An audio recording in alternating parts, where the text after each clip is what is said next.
할렐루야. 네, 오늘은 주현후 1주 세례 주일입니다. 주현절은요, 주님께서 우리에게 나타나신 날이에요. 성탄절을 통해서 우리 주님께서 이 땅에 오시고 이제 이 땅에 주님이 드러나시는 것을 기념하는 절기입니다. 그리고 오늘은요, 아까 우리 현지 선생님이 기도해 준 것처럼 세례 주일이에요. 그래서 오늘 본문이 우리 정한이가 처음으로 성경 묵독을 했는데 잘 읽어줬죠?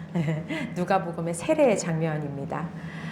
우리 예수님께서 이 땅에 오시길 기다리는 대림절 때 무리가 요한 앞에 나와서 회개 세례를 받았어요. 그죠? 기억하실 거예요. 심판의 때가 가까이 왔으니 회개하고 회개 합당한 열매를 맺으라 라고 했던 오늘 본문의 앞부분을 우리 대림절 기간에 살펴봤었는데요. 그랬더니 세리들, 군인들, 이런 무리들이 그럼 우리는 어떻게 해야 되죠? 그럼 우리는요? 그럼 우리는 어떡하죠? 라고 물었었어요. 그리고 요한이 이에 대답했습니다. 다 그만두고 너희도 이제 광야로 다 나와서 나처럼 살아라. 이렇게 안 했다 그랬죠. 각자의 자리에서 그 속한 곳에서 속이지 말고 거짓말하지 말고 신실하게 진실하게 살아가야 한다 라고 말해줬어요. 그랬더니 이제 오늘 본문, 무리들이 오늘 본문인 15절을 이야기하고 있는 겁니다. 우리 함께 합독하겠습니다. 백성이 그리스도를 고대하고 있던 터에 요한에 대하여 생각하기를 그가 그리스도가 아닐까 하였다. 맞아요. 이런 말을 해주는 이 사람, 가난한 사람을 도우라고 하고요. 세금도 정직하게 정해진 대로만 받으라고 하고 또 군인들한테는 폭력으로 협박해서 갈취하지 말라고 말하는 이 사람. 요한을 보면서 이 사람 뭔가 다른데? 라고 생각하죠. 이 사람이 혹시 그리스도가 아닐까? 라고 생각해요. 그런데 사람들이 이렇게 생각한 건 이들이 그리스도를 고대하고 있었기 때문이에요. 언제 오시나? 분명 메시아가 오신다고 했는데, 그리스도가 곧 오신다고 했는데 라는 기대와 이 소망이 있었기 때문에 뭔가 다른 이 사람을 보면서 이 사람이 그리스도인가? 메시아인가? 라고 생각한 거죠. 그래서 요한이 답합니다. 16절이에요. 합독하겠습니다. 그래서 요한은 모든 사람에게 대답하였다. 나는 여러분에게 물로 세례를 주지만 나보다 더 능력 있는 분이 오실 터인데 나는 그의 신발끈을 끌어내릴 자격도 없소. 그는 여러분에게 성령과 불로 세례를 주실 것이요. 아멘. 요한이 자신은 여러분이 생각하는 그리스도가 아니라고 답해요. 나보다 더 능력 있는 분이 이제 오고 있어요. 지금 오고 있는 중이거든요. 그런데 그분이 얼마나 대단한지 여기 모인 백성들 모두가 지금 요한이 그리스도가 아닐까 생각할 정도로 요한이 대단하잖아요. 그런데 그 요한이 글쎄 그분의 신발끈을 풀기에도 자격이 없대요. 당시 신발끈을 푸는 건 노예의 일이었거든요. 그러면 요한은 예수님의 노예도 못 되는 존재라는 얘기예요. 그 정도로 주님과 자신의 격차가 심하게 난다는 이야기죠. 엎드려서 신발끈을 푸는 것조차도 허락되지 않는 분이 글쎄 여러분에게 성령과 불로 세례를 주실 것이라고 합니다. 물세례를 베푸는 요한과 달리 성령과 불로 세례를 주신다고 하네요. 그리고 요한, 이렇게 대단해 보이는 이 요한이 신발끈도 풀 자격이 없는 그분이 우리들에게 선별해서 너는 집안이 좋으니까 내가 세례 줄게. 너는 돈이 많고 너는 착한 일을 많이 했고 너는 율법을 잘 지켰으니까 내가 세례 줄게 라고 하지 않으십니다. 그저 우리 모두에게, 여러분 모두에게 성령과 불로 세례를 주신다고 하십니다. 불이라고 하면은 여러 번 통과해서 순도 높은 금을 만들어내잖아요. 그런 것처럼 정화하고 깨끗하게 하는 그런 순수하게 씻어내는 효과가 있죠. 이렇게 깨끗하게 씻어내고 또 성령을 통해서 능력을 부어주세요. 우리 아까 요한이 말했던 회개에 합당한 열매를 맺기 위해서는 우리에게 능력이 필요하죠. 우리가 순간은 그래 말씀 들으면서 내가 두 벌 옷 있으니까 이 한 옷은 저 친구에게 나눠주겠어 마음 먹을 수 있어요. 순간은요. 그런데 이걸 막상 이제 집에 갑니다. 그래서 옷장을 열면 고민이 되죠. 과연 이것을 그 친구에게 줄 것인가? 나도 두 벌밖에 없는데, 다섯 벌밖에 없는데 이 마음이 들죠. 그리고 막상 옷장에서 옷을 꺼냅니다. 여기까지도 도전할 수 있어요. 근데 친구 앞에 섰어요. 또 고민됩니다. 우리들의 삶은 이렇습니다. 건넬까 말까? 나누어 줄까 말까? 내가 빌린 것도 아닌데 갚는 것도 아니고 굳이 이렇게까지 해야 할까? 관례상 세리들은 세금을 더 걷어왔습니다. 그런데 왜 내가 세금을 정해진 만큼만 걷어야 할까? 모두가 다 이렇게 걷고 있는데 이런 생각이 들죠.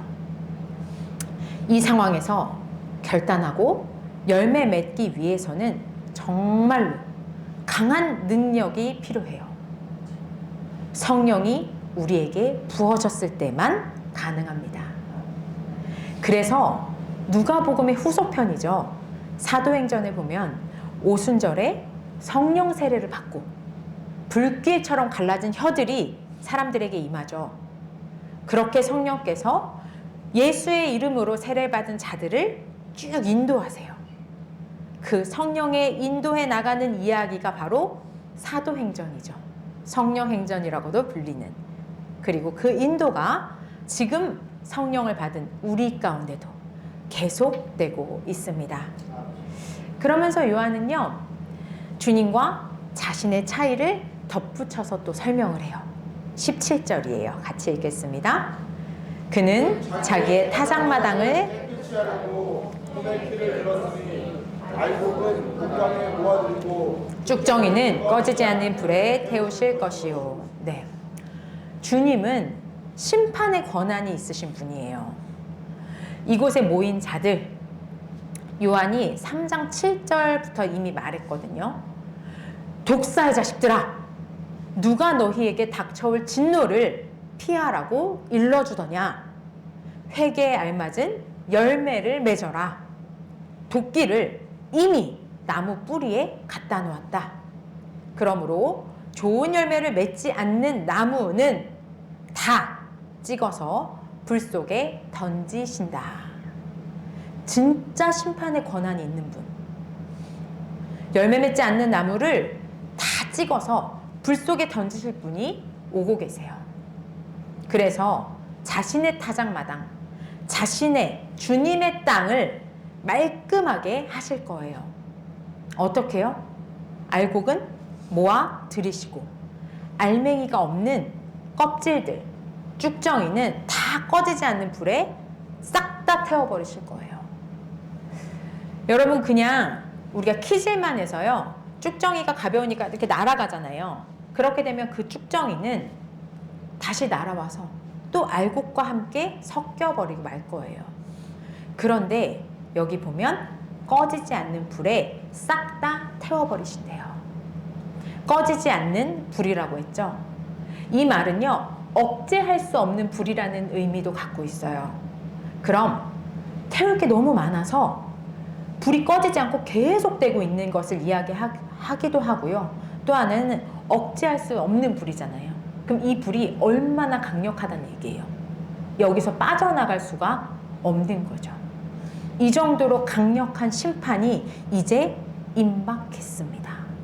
그래서 요한이 이를 알리고 있어요. 그러니까 백성들의 마음이 어땠을까요? 가서 세례받고 회개하고 합당한 열매를 맺는 삶, 알곡의 삶을 빨리 살아봐야 되겠다라는 생각이 들겠죠. 그래서 21절입니다. 합독합니다. 백성이 모두 세례를 받았다. 예수께서도 세례를 받으시고 기도하시는데 하늘이 열리고, 우리가 생각한 대로 백성들 모두가 세례를 받았어요. 이 모두라는 단어는 지금 누가복음에만 나와요. 마태복음도 세례 이야기가 있죠. 마가복음도 세례 이야기가 있는데 누가복음에만 모두가 세례를 받으러 나왔다라고 강조하고 있어요. 이만큼 심판의 임박한 상황 가운데 우리 모두가 나와서 세례를 받았습니다. 많이 나와서 세례를 받은 거죠. 그리고 여러분, 놀라운 일이 벌어졌어요. 뭐라고 써있죠? 그 모두 사이에 누가 있어요? 예수님도 세례를 받으시고. 맞아요. 예수님께서 세례를 받으셨어요. 자, 여러분, 제가 질문할게요. 생각해 보세요. 예수님은요, 죄사함의 세례를 받으실 필요가 있으신가요? 없으십니다. 예수님이 심판의 경고 앞에 서실 필요가 있나요? 없으시죠. 맞아요. 예수님은요, 죄도 없고 오히려 심판자가 되시는 분이세요. 그런 주님이 백성이 모두 세례를 받는 것처럼 예수님도 세례를 받으신 거예요. 일반 백성들처럼 그 모두 안에 섞여서. 오늘 설교의 제목이죠. 백성이 모두, 예수님도. 맞아요, 여러분. 예수님이 일반 백성들과 같은 세례를 받으셨어요. 우리와 동등되게. 너, 예수도. 이렇게 되는 거예요. 이렇게 죄인들과 연결되어서 범죄자의 취급을 똑같이 예수님도 받으신 거예요. 이 죄인들을 위해서, 백성들 때문에 모두와 같은 모습으로 주님은 요단강 앞에 서셨고요. 그 요단강에 친히 들어가셔서 세례를 받으셨어요. 그리고 주님은 기도하셨어요. 그랬더니 하늘이 열렸습니다. 커튼이 거치는 것처럼 하늘이 쫙 열려요. 누가 이렇게 할 수 있을까요? 누가 하늘을 열 수 있을까요, 여러분? 그렇죠. 하나님이 움직이십니다. 신이, 친히 활동하시는 거죠. 주현절이에요. 주님이 보이시는 거예요. 주님의 활동이 이제 이 세상 가운데 드러나는 겁니다. 우리 22절 합독하겠습니다. 성령이 비둘기 같은 형태로 위에 내려오셨다. 그리고 하늘에서 이런 소리가 울려왔다. 너는 내 사랑하는 아들이요, 나는 너를 좋아한다. 성령께서 비둘기 같은 형체로, 모양으로 위에서 내려오세요. 주님의 움직임이 느껴지십니까? 하나님께서 활동하시고 계시는 게 우리 눈에 선이 보이는 거예요. 그리고 이제 보이고 들리기까지 합니다. 너는 내 사랑하는 아들이다. 내가 너를 좋아한다. 기뻐한다. 예수님에 대한 선포이죠. 확증하는 거예요. 네. 누구도 거부할 수 없도록 눈에 훤히 보이고 들려요. 그리고 오늘 읽지 않았지만 23절의 시작을 보면요. 예수께서 활동을 시작하실 때라고 기록되어 있어요. 그럼 다시 짚어볼게요. 심판 앞에 선 모든 백성들, 이 모두가 정결케 하는 세례로 초대를 받았어요. 그런데 정결케 될 필요가 전혀 없는 예수님이 백성들 모두와 예수님도 공동체로 묶인 상태에서 세례를 받으셨어요. 그리고 기도하셨습니다. 그때 하늘에서 반응이 있어요. 눈으로 보이게, 소리로도 들리게. 그때 하늘에서 이 반응이 나타나서 하나님이 사랑하시는 하나님의 아들이 우리 눈에 밝히 보이고 들립니다. 이렇게 죄랑은 상관없는, 전혀 상관없는 주님께서 하나님이 죄인들의, 일반 백성들의 세계 가운데 들어오시는 거예요. 그래서 백성의 무리와 예수도라는 이름으로 연결되었어요. 이 연기를 맺었더니 하늘이 열립니다. 하나님이 일하세요. 모든 백성에게 하나님의 일이 보이고 들리게 됩니다. 그렇게 주님의 역사가 시작되고 있어요. 사랑하는 성도 여러분, 예수님이 우리 무리 가운데 함께 계심을 기억하시기 바랍니다. 생수의 강 되시는 주님이요, 왜 더러운 요단강물에 들어가셔야 됩니까? 생명수 되시죠? 그 근원 되시는 주님이 근원은커녕 왜 죄인과 함께 요단강 앞에, 요단강 한가운데 서셔야 합니까? 하나님의 사랑받는 아들이 왜 이곳에, 이 누추한 곳에 죄인 무리와 똑같은 모습으로 서셔서 무리로 묶이셔야 했을까요? 명함도 다 떼고 예수도 세례를 받아야 했습니까? 이 모든 것은 우리 모두를 위한 것입니다. 여기 있는 우리 각 사람을 위한 주님의 선택이셨습니다. 감사함으로 기도로 나아가겠습니다. 하나님 아버지, 이 땅에 오신 주님도 너무나 놀라운데 그 주님께서 왜 더러운 요단강 물에 들어가셔야 했습니까? 왜 죄인들의 무리 가운데 똑같이 섞이셔야 했습니까?